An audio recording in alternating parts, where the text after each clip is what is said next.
Hello, Kim from That Sweet Raw here, and today is the first part in a series I'm going to be doing about jumping up to high notes, because I know that when we have a note that is relatively comfortable for us and then we have to go straight into a note that we feel is stratospheric, what tends to happen is a lot of swear words going around our heads and nervousness. We worry about hitting that one, right?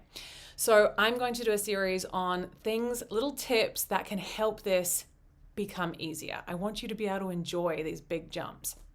So the first one that I'm going to do involves joining words together. And we can't always do this, but when we can, I really suggest it because it can make it a world of difference.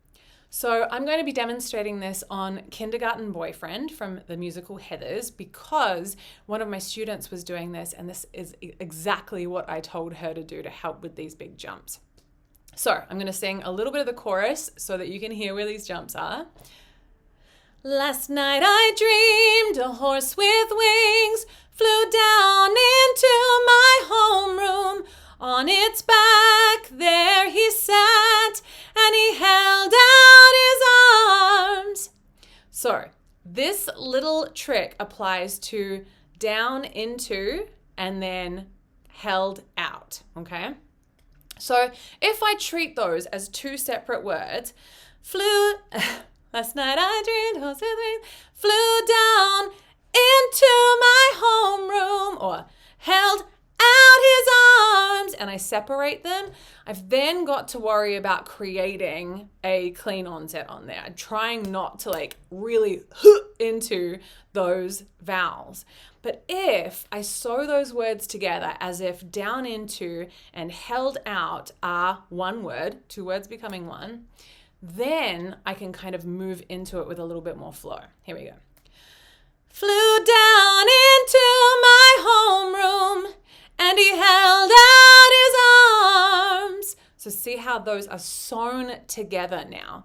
And also note that I'm not really pushing into those consonants.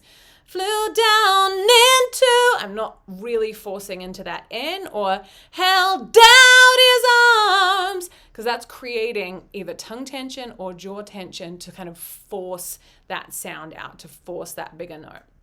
We will get into more of the stuff that is going to help with that energy shift later in the series, but I want to know, can you test this out on any of the songs that have jumps? And if you have, please leave a comment below letting me know what it feels like. Does it change the way that it feels? Does it change the ease that you get on that jump? And does it make it a little bit more fun?